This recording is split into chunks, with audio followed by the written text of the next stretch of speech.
ये आपके बेटा महत्वपूर्ण सूत्र हैं विद्युत वाले पार्ट के। सबसे पहला है विभवांतर। विभवांतर का सूत्र क्या है? V = W/Q।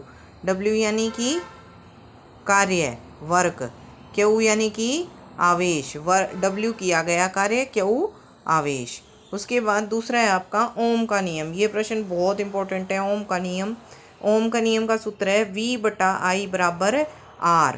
यहाँ पे V क्या होता है? विभवांतर। I क्या होता है? विद्युत धारा। R क्या होता है? चालक का प्रतिरोध। उसके बाद आपका तीसरा सूत्र है विद्युत धारा का सूत्र। विद्युत धारा को हम लिखते हैं I से। I = Q/T। Q होता है विद्युत आवेश, T होता है समय। तो विद्युत धारा बराबर आवेश बटा समय। उसके बाद है आपका प्रतिरोध का सूत्र।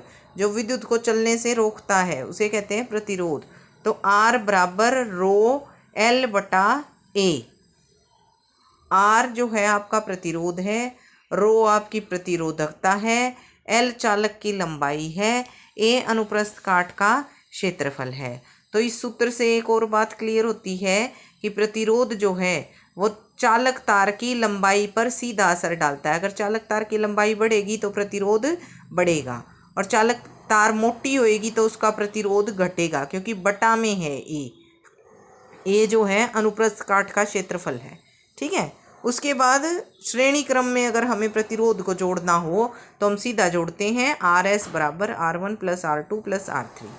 उसके बाद है आपका पार्श्व क्रम में। पार्श्व क्रम में समानांतर क्रम में अगर जोड़ रहे हैं तो उसको लिखते हैं हम 1/RP = 1/R1 + 1/R2 + 1/R3। ठीक है। उसके बाद नेक्स्ट है हमारा विद्युत ऊर्जा का सूत्र। विद्युत ऊर्जा का सूत्र जो है वो है H = P × T = VIT। इसको हम लिख सकते हैं I² RT, और इसको हम V²/R × T भी लिख सकते हैं। तो इस विद्युत ऊर्जा के सूत्र के आपके ये कई फॉर्मूले हैं, और इनमें से आपको किसी से भी क्वेश्चन पूछा जा सकता है और बहुत इंपॉर्टेंट है। ज़्यादातर जो सवाल आते हैं वो इसी फॉर्मूले से आते हैं। तो इस फॉर्मूले को, ये जो ऊपर वाले आपको तीनों फॉर्मूले दिख रहे हैं ना, ये 3 फॉर्मूले जो हैं ये सवालों के लिए सबसे ज़्यादा इम्पोर्टेंट हैं। ठीक। H क्या दिखाएगा? ऊष्मा को। P क्या दिखाएगा? शक्ति। T क्या है? समय। V विभवांतर। I विद्युत धारा। T समय। तो H = PT = V × I × T। V यानी विभवांतर, I यानी विद्युत धारा, T × समय। ठीक है। I² RT V²/R × T। तो इन 3 सूत्रों को तो आपने ना बिल्कुल रट लेना है, बिल्कुल बहुत अच्छे से। इनसे ही सवाल आने हैं जितने भी आपके सवाल आएंगे। एक नेक्स्ट सूत्र है आपका विद्युत शक्ति का सूत्र। तो विद्युत शक्ति क्या होती है? P = VI = I² R = V² R। तो आप एक बार इस चीज़ को ज़रा देखो। P का सूत्र होता है VI और I² R और V² R। तो यहाँ पे H ऊष्मा का सूत्र क्या था? P × T।